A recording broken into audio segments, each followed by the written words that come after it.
দোষে কারো নাকি কপাল ভেঙেছে, সেই কপালে বিনা রোদে আগুন লেগেছে।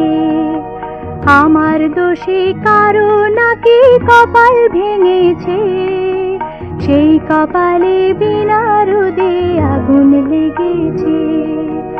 আমার দশা কি হলো তা দেখলো না তো কেউ, সবাই বলে আমি নাকি কলঙ্কিনী ঢেউ। আমার দোষে কারো নাকি কপাল ভেঙেছে, সেই কপালে বিনা রোদে আগুন লেগেছে।